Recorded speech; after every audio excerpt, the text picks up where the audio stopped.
shit's about to jump off. BMF fans, whoa.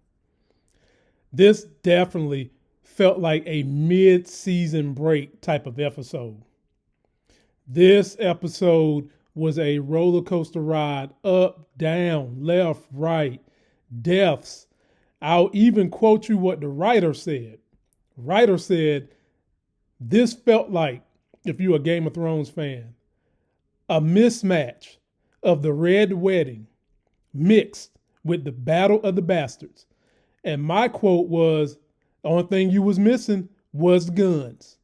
Well, ladies and gentlemen, we're going to talk about that. The ending of Stax, and I was glad he was ended. The fracturing of the brothers.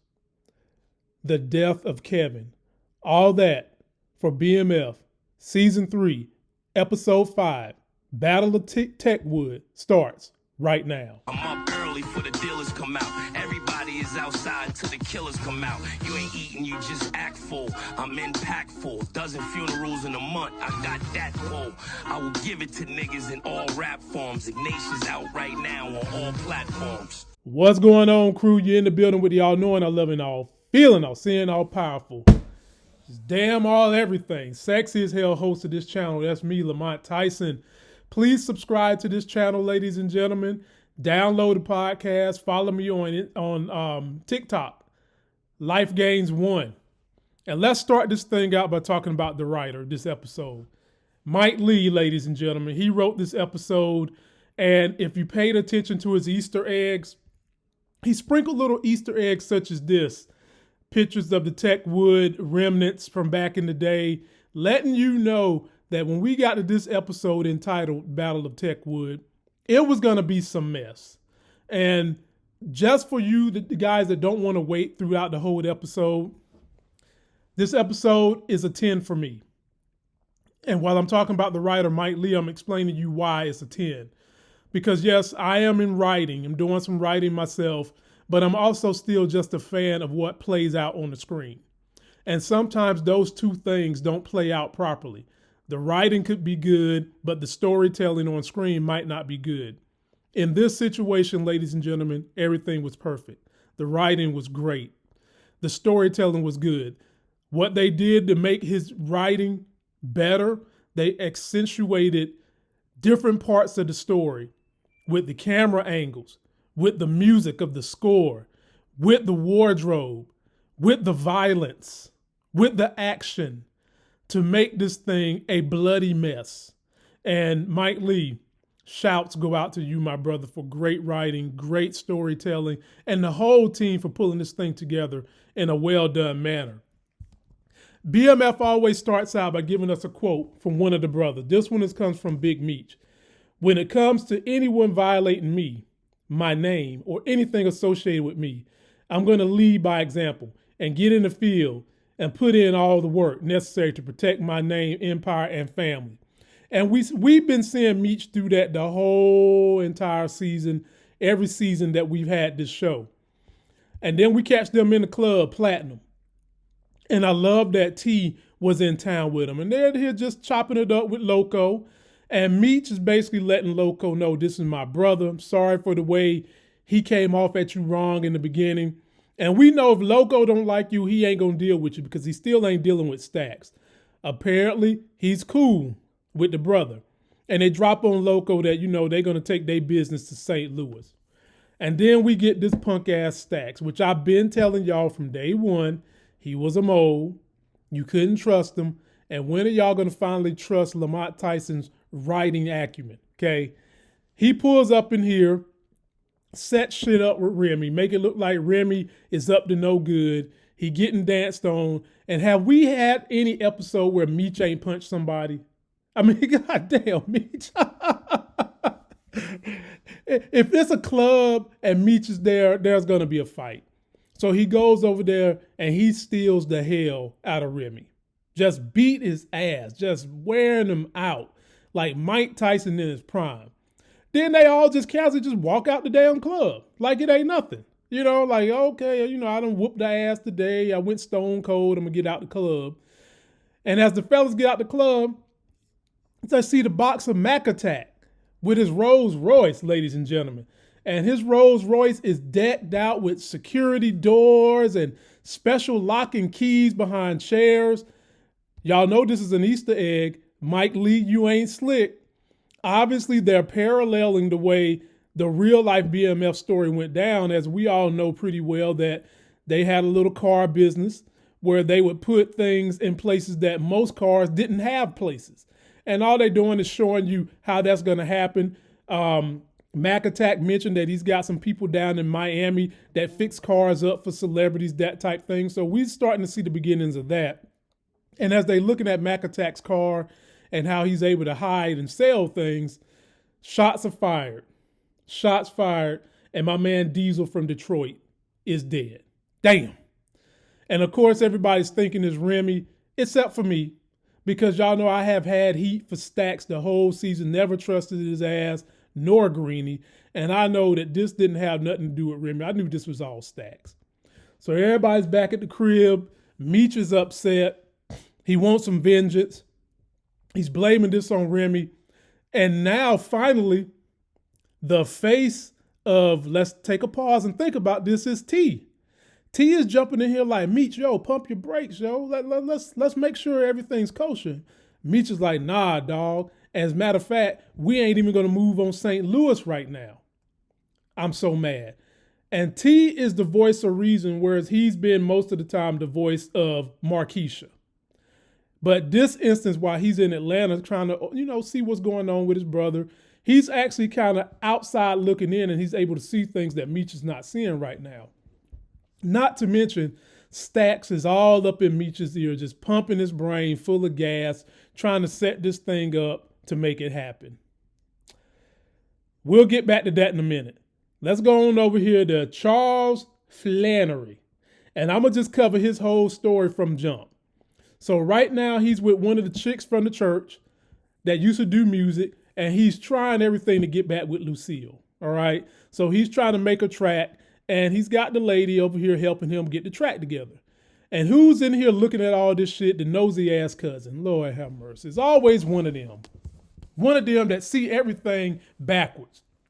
Now, mind you, it's not a good look for Charles to be out here with this lady in the first place. At least it's in public, and at least it's breakfast. At least there ain't no dinner date and stuff like that. But secondly, it still wasn't a good look to have her rubbing on your hands either. Now, we know it's innocent, but you never know who's out looking and how they'll try to misconstrue things.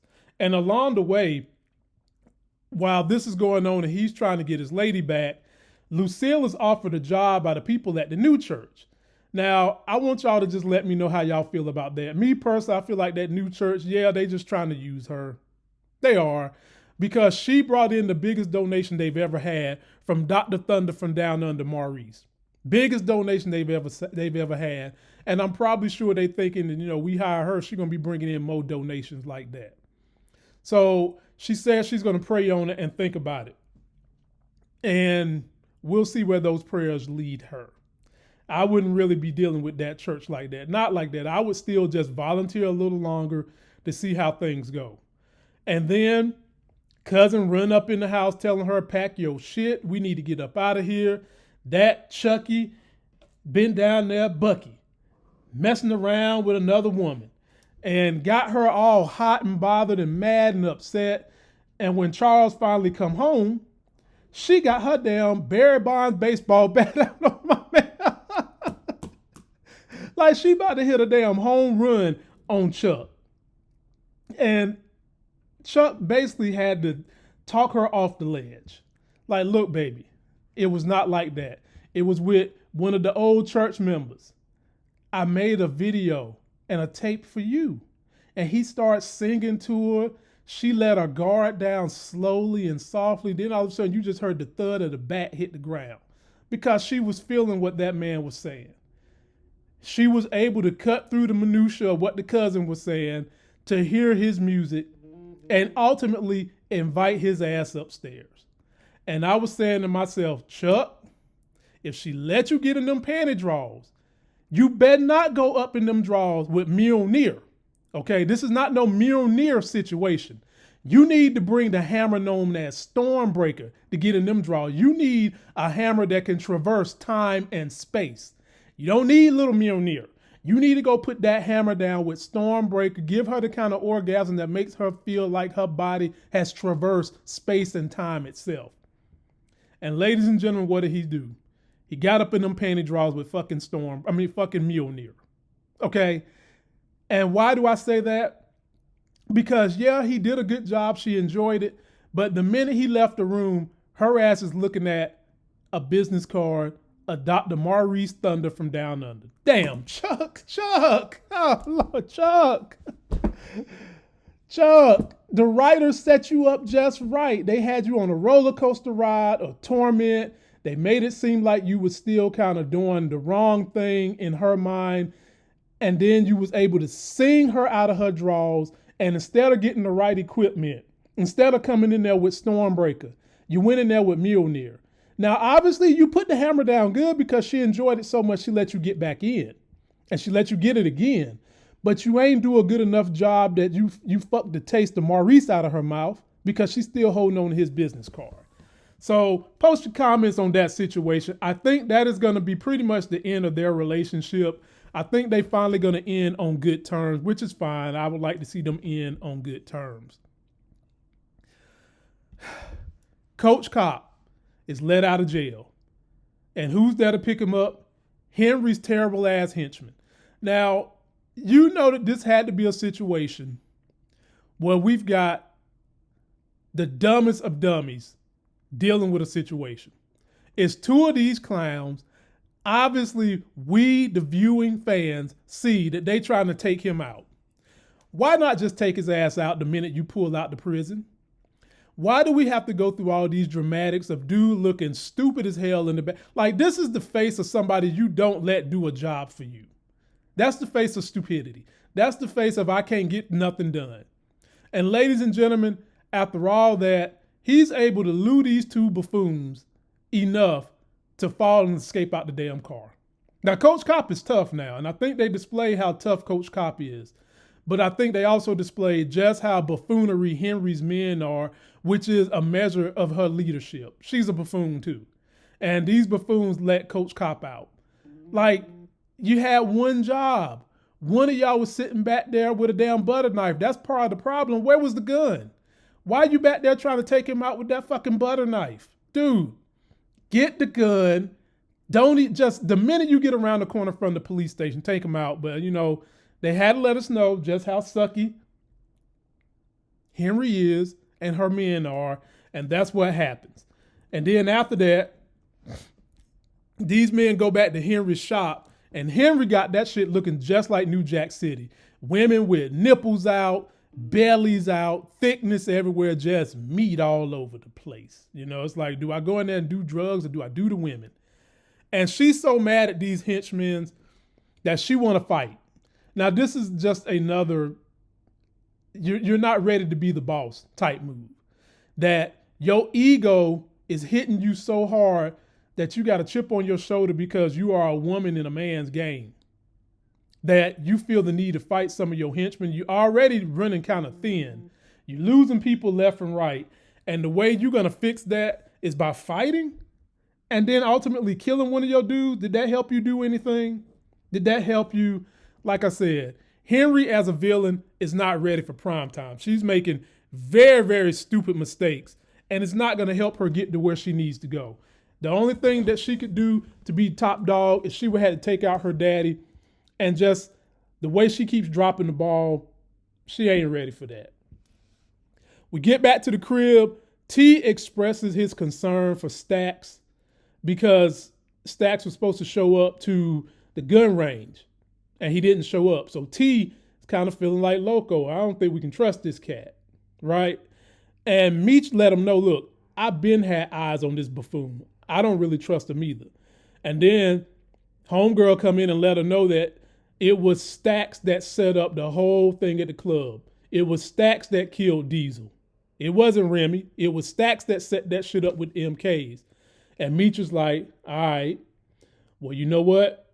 Now that I know this, we're going to have to do a meetup with Remy. to let him know Stax is trying to run game on him and us. And we're going to have to put our difference aside to take on the bigger threat, which is the MKs. And I like that. You know, Meech is a businessman. That's how you get stuff done. And then, ladies and gentlemen, this roller coaster of emotion that this episode was clinks us down to the bottom, where we got Coach Cop, Detective Bryant, and his son. Take a listen to this video. Go to sleep, and I couldn't fight back. They pinned me down. One of them pulled my pants down, and I need you to hold on. I promise that I'll get you out of here. Yeah, ladies and gentlemen, this right here just, golly, that they pulled on your heartstrings. Like this hurt. To hear what this boy had to go through. Henry had protection on him, pulled the protection, and then told the protection to have fun with him. Enjoy him. Eat him up. Put your meat in his meat. This boy was violated to the umpteenth degree. And the look on Coach Cop's face, just like, it was almost like somebody pushed him in some poop and made him see the light. I felt so bad at this. Like, the roller coaster just had me down on the bottom because I felt bad for Kevin. I really did. But I also was mad at Coach Cop. You could have done better by this boy. You could have had this boy in a better position. You could have put this whole family in a better position. What did you do with all that drug money you were siphoning all those years? What did you do with all those friends and connections you have built over all these years? My feelings was just torn up over Kevin, and I pretty much knew this was going to be it. A kid like this can't take this much pressure. I knew it. I was like, this is going to be it. Coach Cop told him he was going to try to save him. And I'm just thinking to myself, yeah, whatever. I hope. Then we get to Detective Jen, Detective Kobe, and like I said, I've really been loving this bond between these two that's been building. I've been calling them the New Age Cagney and Lacey, and I've enjoyed the way they've kind of got to know each other because they both kind of come from similar backgrounds and similar situations that have shaped who they are today. And in this meeting at Jen's house, the truth came out. She came clean about Detective Bryant. We've already started getting a lot of the revelations about Kobe and her background and her dad running for office. And now her dad wants to deal with her now that she's clean and is a detective, and how that's just bothering her. And it looks like these two is about to be the new budding family for each other. I mean, it got so good with these two that they done made a pact to tell the truth. And they in here doing drinking games together. And I loved everything about this except for Detective Anderson's wig. That's the only thing I ain't like. While simultaneously, ladies and gentlemen, we got the battle at Techwood going on. Meech done rolled up in here to Remy and tried to warn Remy hardhead ass, look, bruh, you're going after the wrong enemy. It ain't me. It's them MKs. And Remy pulls his gun on him, and the crew is like, nah, I don't give a damn what y'all say. We gonna battle. And as that happens, ladies and gentlemen, the real war breaks out. The MKs show up, and this shit was bloody. It was violent. It was destined. It was just everything you want to see in a vengeful act of violence. Like, this literally was the Red Wedding meets Battle of the Bastards. Only thing is we didn't have dragons and magic. We had machine guns and a hood. And in this battle, Remy seen the light. One of his favorite kids in the community, he lost, ladies and gentlemen. He lost. And the dad was so upset with him that he lost this kid. And Remy's back was up against the wall. He didn't know what to do. He didn't know where to go. He was lost. And thankfully, Remy was able to get out of there because remember, he's supposed to be the Robin Hood for this community. But while all that battle was going on, ladies and gentlemen, Henry rose up following Detective Bryant to Jen's house. And Henry is spraying and allaying. And sadly, because of the way we had such a wonderful, sweet moment with Jen and Detective Kobe, I kind of knew something bad was going to happen at this house. Henry and all her gunplay looks like she's going to take out Detective Kobe. I mean, if you look at this body, I don't see how Detective Kobe is going to survive this shit. I mean, she looked like black Swiss cheese. I have no idea how she survives this. So this could be the thing that's going to bring back Jen and Coach Cop together, because they both have lost people they was getting. Well, first of all, Jen was getting very close to Detective Kobe, and now Coach Cop done lost his son. This could be the thing to make both of them see the light and work out their differences and work together. Just sad. I was starting to like Detective Kobe. Meanwhile, there's no newborn babies being born in Techwood in this battle. Meech done lost his homeboy that's rapping, that just did a mixtape and wanted Meech to check it out. And, you know, Meech winds up getting that thing played on air. It looks like the fellas is pinned in. And then who pops up to save them? The Detroit PA boys come through. Get Meech on up out of there. And this shit was kind of like, it was really like a Game of Thrones kind of battle to see someone come in and save these dudes who was pinned up against the wall, get up out of there. The PA boys come through, really the BMF boys, they came through, helped them out, got them up out of there, and as they got up out of there, Stax got what was coming to his black ass. I mean, his little bitch ass voice. He's supposed to be 2 chains. I'm calling him 1 chain. And that voice was getting on my nerves. And this is what wound up happening to him. Fuck you, nigga. You did a good job. Fuck you. But you didn't do good Nigga, enough. fuck you, nigga.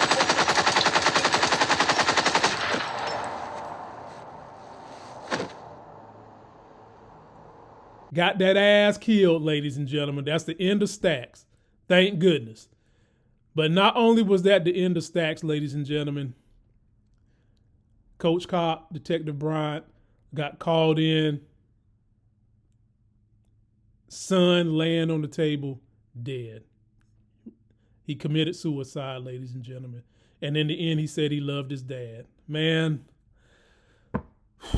my emotion was all over the place. You saw this coming. You didn't need the Hubble telescope to see this coming. You saw it coming. Dude couldn't take what was going on up in there, and who can blame him? Like, dude, you getting raped every night, people holding you down, you tensing your butt, and they forcing stuff in there. You can't be dealing with that. Coach Cop, sad.